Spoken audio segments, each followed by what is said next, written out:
Before our recent trip to Paris, I asked my little girl what she wanted to do, and she said she wanted to go to the catacombs, and I thought, why would she want to go below the streets of Paris and see a bunch of skulls and bones? So she dragged me down there against my will, and let's see how we went.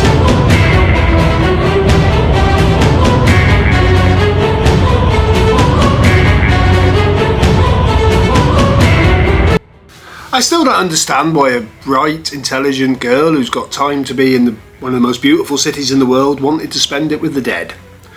But dad's being dad, that's what I did. I found the whole concept a bit ghoulish and almost disrespectful, given that it's a ossuary full of basically dead people.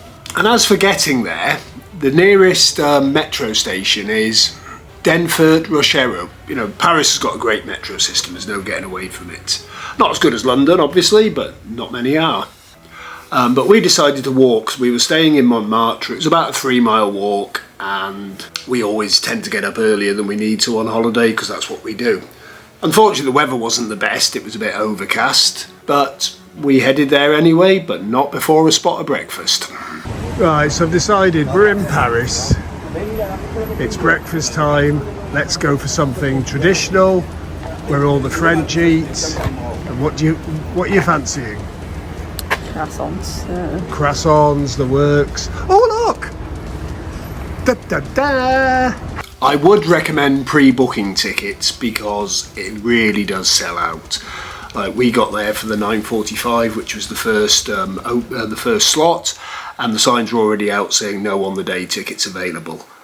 Maybe it was because it was raining, whatever, but you have to book through the official website. I didn't really want to chance it to Viator, because I've heard stories of people booking on things like this before and then getting told the day before they couldn't get tickets, and you book a week before. I went on exactly a week before and got the time slot I wanted, so that was good.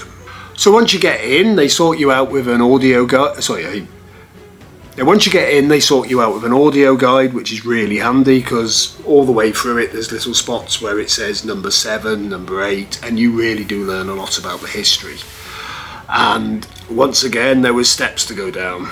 Not my cup of tea after doing Sacré-Cœur the day before, because I did plenty enough steps there, but there's quite a few to go down.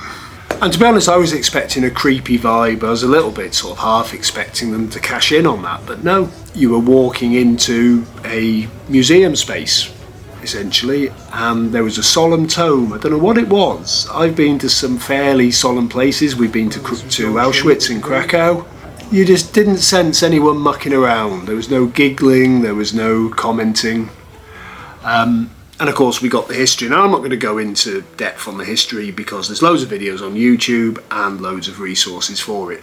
But essentially the tunnels under Paris were where they quarried the limestone for building most of Paris's most amazing buildings. You know, most of the stone from the Louvre came from there. And in the 18th century they had a problem with the cemeteries overflowing.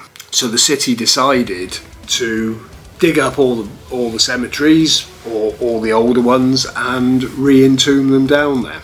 It is absolutely huge down there. There's over 6 million people's remains housed there, and there's many hidden layers because only a small portion is open to the public, but there are miles of tunnels. The public probably have access to about 2.5 to 3 kilometres on the tour. There are urban explorers who illegally enter. They're known as cataphiles. But it's not just bones, they're carefully arranged in decorative patterns, making an odd mix of the macabre and art. They were used as a bunker during World War II by the French resistance, and I believe some of the major art pieces were hidden down there. And in 2004, a secret movie theatre was discovered by the police, showing the city's subterranean mystery. I would describe it more as a respectful memorial these days, and it helps you to understand the history. For example, an awful lot of the names from the French Revolution are down there. And I think the last entombment was in the 1880s, so it may get topped up some more yet. It is a space of remembrance, but it's more just a space of wonder. You know, there's just so much history down there. I think what shifted my perspective was seeing the plaques of all the different cemeteries where those particular bones had come from. And some of the sculptures, like there's one that's on every picture where they've got, it's like a curved dome of skulls. And Why do you want to visit? You know, why should you visit? Well, I think it's the only place like it, certainly in Paris. And it's a little bit different to the normal things you can do in a day. Now, we're going to do another video of what we managed to squeeze into a day. You'll be blown away. But yeah, it might seem strange, and I've spoke to friends whose wives have said you won't catch me down there. But no, I think you should. I think it's not a ridiculous amount of money, and it's something different to do on a day out in Paris. Have you guys been there? Do you want to go there? As I say, make comments, you know, let me know. You know, I can maybe allay some of your fears or share some of my experience. But as always, thanks for watching. There will be more coming up. I am trying to get better at this. We'll see you soon. Obviously a subscribe would be nice. Happy with that.